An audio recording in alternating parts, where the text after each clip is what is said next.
मैंने पल भर के लिए आसमान को मिलना था, पर घबराई हुई खड़ी थी कि बादलों की भीड़ से कैसे गुजरूंगी। कई बादल स्याह काले थे, खुदा जाने कब के और किन संस्कारों के। कई बादल गरजते दिखे, जैसे वे नसीब होते हैं राहगीरों के। कई बादल शुकते, चक्कर खाते, खंडरों के खोल से उठते खतरे जैसे।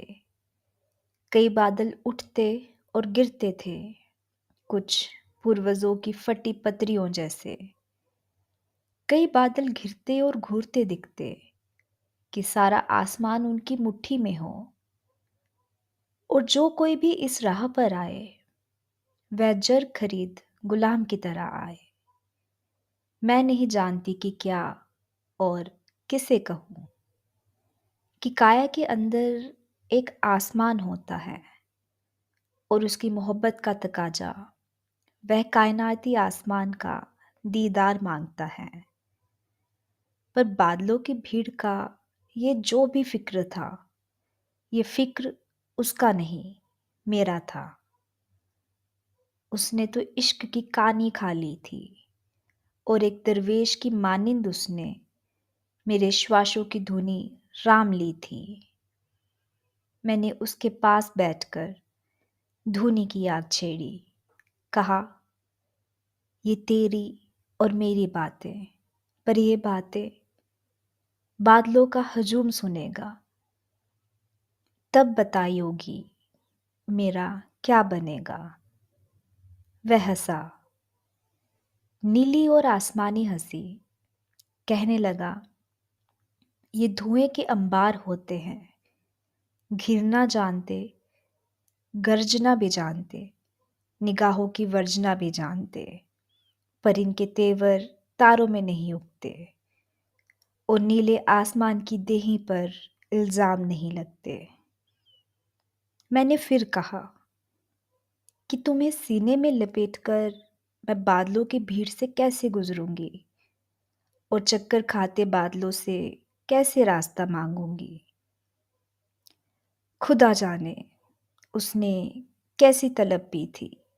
बिजली की लकीर की तरह उसने मुझे देखा, कहा तुम किसी से रास्ता ना मांगना, और किसी भी दीवार को हाथ ना लगाना, ना ही घबराना, ना किसी के बहलावे में आना।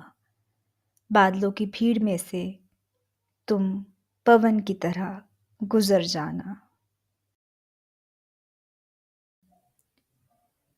मैं तुझे फिर मिलूंगी, कहाँ, कैसे, पता नहीं। शायद तेरी कल्पनाओं की प्रेरणा बन तेरे कैनवस पर उतरूंगी, या तेरे कैनवस पर एक रहस्यमय लकीर बन खामोश तुझे देखती रहूंगी। मैं तुझे फिर मिलूंगी, कहाँ, कैसे, पता नहीं। या सूरज की लौ बनकर तेरे रंगों में घुलती रहूंगी, या रंगों की बाहों में बैठकर तेरे कैनवस पर बिछ जाऊंगी। पता नहीं कहाँ, किस तरह, पर तुझे जरूर मिलूंगी। या फिर एक चश्मा बनी, जैसे झरने से पानी उड़ता है। मैं पानी की बूंदें तेरे बदन पर मलूंगी, और एक शीतल एहसास बनकर तेरे सीने से लगूंगी। मैं और तो कुछ नहीं जानती, पर इतना जानती हूँ कि वक्त जो भी करेगा, ये जन्म मेरे साथ चलेगा। ये जिस्म खत्म होता है तो सब कुछ खत्म हो जाता है, पर यादों के धागे कायनात के लम्हे की तरह होते हैं। मैं उन लम्हों को चुनूंगी, उन धागों को समेट लूँगी। मैं तुझे फिर मिलूँगी। कहाँ, कैसे, पता नहीं। मैं तुझे फिर मिलूँगी।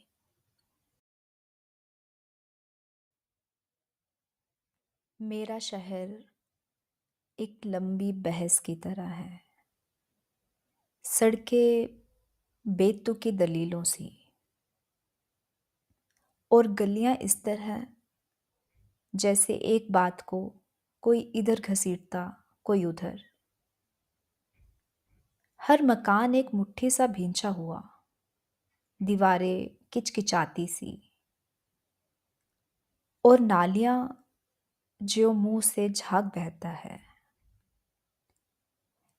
ये बहस जाने सूरज से शुरू हुई थी, जो उसे देखकर ये और गर्माती, और हर द्वार के मुंह से फिर साइकिलों और स्कूटरों के पहिए गालियों की तरह निकलते और घंटियां हॉर्न एक दूसरे पर झपटते। जो भी बच्चा इस शहर में जन्मता पूछता कि किस बात पर ये बहस हो रही। फिर उसका प्रश्न ही एक बहस बनता, बहस से निकलता, बहस में मिलता। शंख घंटों के सांस सूखते, रात आती, फिर टपकती और चली जाती। पर नींद में भी बहस खत्म न होती। मेरा शहर एक लंबी बहस की तरह है। जाने किन रास्तों से होती और कब की चली, मैं उन रास्तों पर पहुंची जहां फूल लदे पड़े थे और इतनी महक थी कि सांसों से भी महक आती थी। अचानक दरख्तों के दरमियान एक सरोवर दिखा, जिसका नीला और शफाफ पानी दूर तक दिखता था। मैं किनारे पर खड़ी थी तो दिल किया सरोवर में नहा लूं। मन भर कर नहाई और किनारे पर खड़ी जिस्म सुखा रही थी कि एक आसमानी आवाज आई, ये शिवजी का सरोवर है। सिर से पांव तक एक कंपकंपी आई। हाय अल्लाह, ये तो मेरी खता, मेरा गुनाह कि मैं शिव के सरोवर में नहाई। ये तो शिव का आरक्षित सरोवर है, सिर्फ उनके लिए। और फिर वही आवाज थी, कहने लगी कि पाप पुण्य तो बहुत पीछे रह गए, तुम बहुत दूर पहुंच कर आई हो। एक ठोर बंधी और देखा, किरणों ने एक झुरमुट सा डाला और सरोवर का पानी झिलमिलाया। लगा जैसे मेरी खता पर शिव जी मुस्कुरा रहे। मेरी माँ की कोख मजबूर थी। मैं भी तो एक इंसान हूं। आजादियों की टक्कर में उस चोट का निशान हूं। उस हादसे की लकीर हूं जो मेरी माँ के माथे पर लगनी जरूर थी। मेरी माँ की कोख मजबूर थी। मैं वह लानत हूं जो इंसान पर पड़ रही है। मैं उस वक्त की पैदाइश हूं जब तारे टूट रहे थे, जब सूरज बुझ गया था, जब चांद की आंख बेनूर थी। मेरी माँ की कोख मजबूर थी। मैं एक जख्म का निशान हूं। मैं माँ के जिस्म का दाग हूं। मैं जुल्म का वह बोझ हूं जो मेरी माँ उठाती रही। मेरी माँ को अपने पेट से एक दुर्गंध सी आती रही। कौन जाने कितना मुश्किल है एक जुल्म को अपने पेट में पालना, अंग अंग को झुलसाना और हड्डियों को जलाना। मैं उस वक्त का फल हूँ जब आज़ादी के पेड़ पर बोर पड़ रहा था। आज़ादी बहुत पास थी, बहुत दूर थी।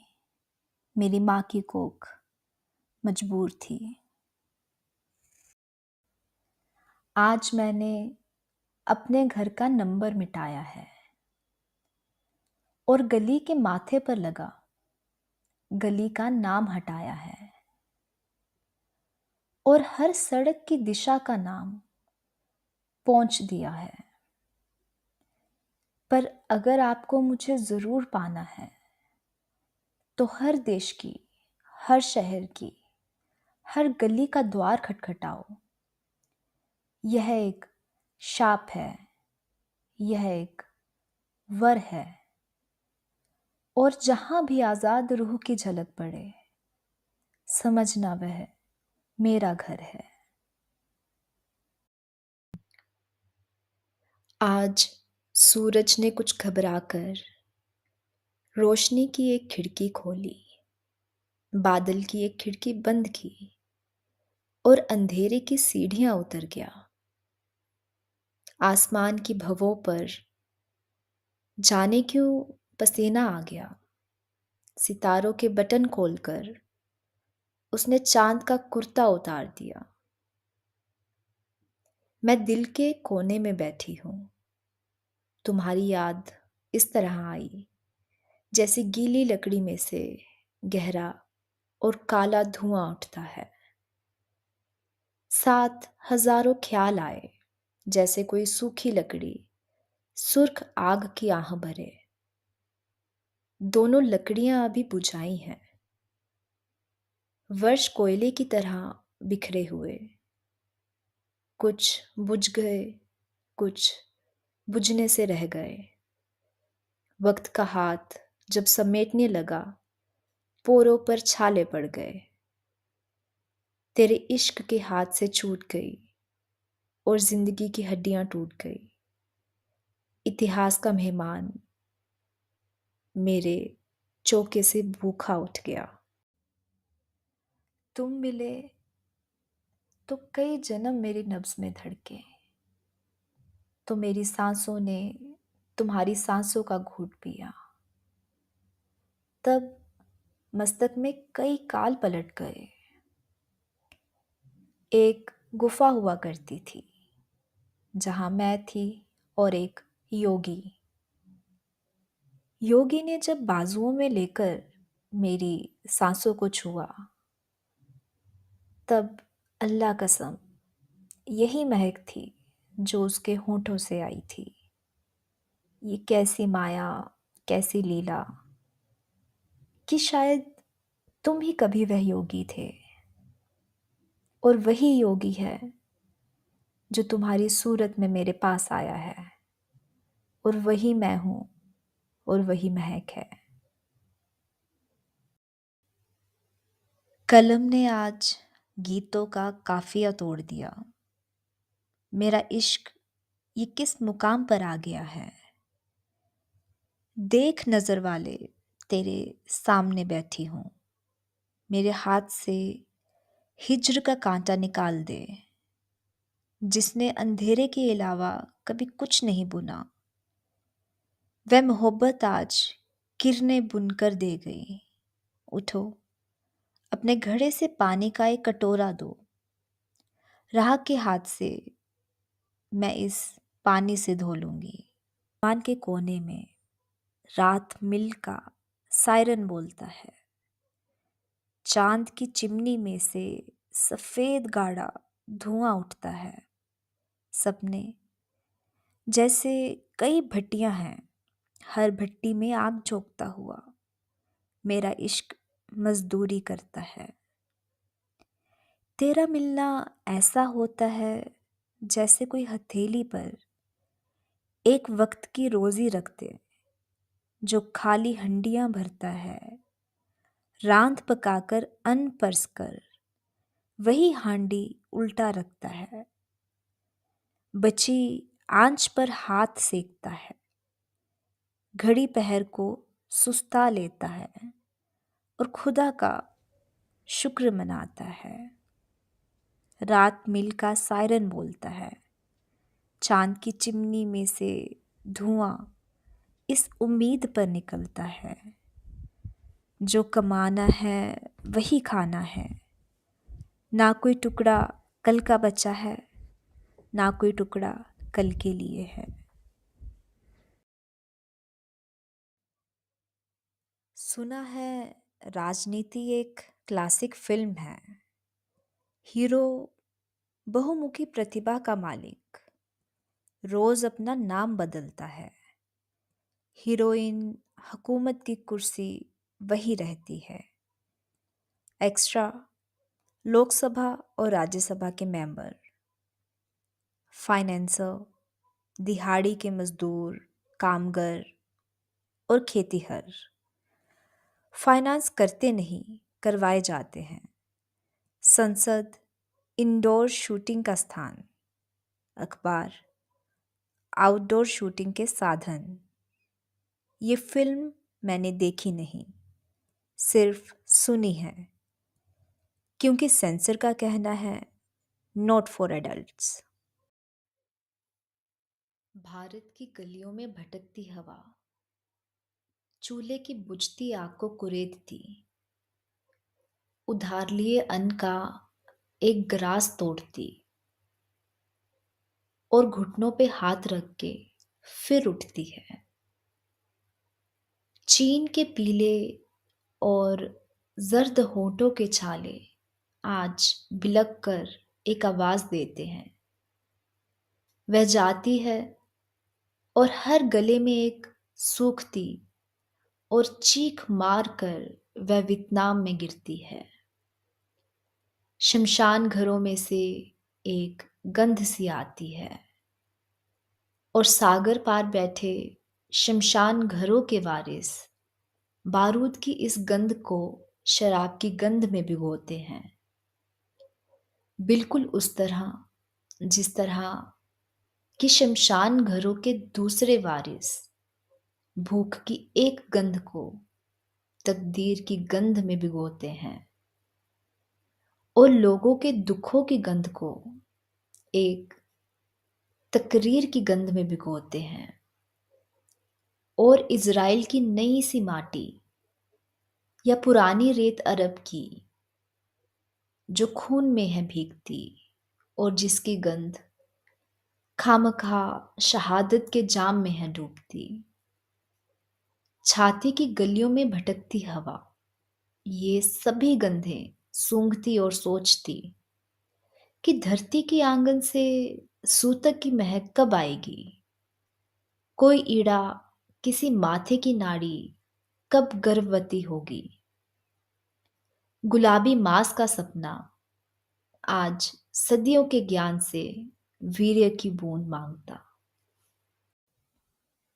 ये आग की बात है, तूने ये बात सुनाई है। ये जिंदगी की वो ही सिगरेट है जो तूने कभी सुलगाई थी। चिंगारी तूने दी थी, ये दिल सदा जलता रहा। वक्त कलम पकड़कर कोई हिसाब लिखता रहा। 14 मिनट हुए हैं, इसका खाता देखो। 14 साल ही हैं इस कलम से पूछो। मेरे इस जिस्म में तेरा सांस चलता रहा। धरती गवाही देगी, धुआं निकलता रहा। उम्र की सिगरेट जल गई, मेरे इश्के की महक कुछ तेरी सांसों में, कुछ हवा में मिल गई। देखो, ये आखिरी टुकड़ा है, उंगलियों में से छोड़ दो। कहीं मेरी इश्क़ की आंच तुम्हारी उंगली ना छू ले। जिंदगी का अब गम नहीं, इस आग को संभाल ले। तेरे हाथ की खैर मांगती हूँ, अब और सिगरेट जला ले।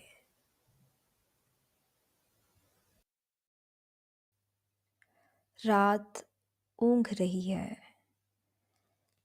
किसी ने इंसान की छाती में सेंध लगाई है। हर चोरी से भयानक ये सपनों की चोरी है। चोरों के निशान हर देश के, हर शहर की, हर सड़क पर बैठे हैं। पर कोई आंख देखती नहीं, ना चौंकती है। सिर्फ एक कुत्ते की तरह, एक जंजीर से बंधी, किसी वक्त किसी की कोई नज्म भोंकती है। ऐ मेरे दोस्त मेरे अजनबी, एक बार अचानक तू आया। वक्त बिल्कुल हैरान मेरे कमरे में खड़ा रह गया।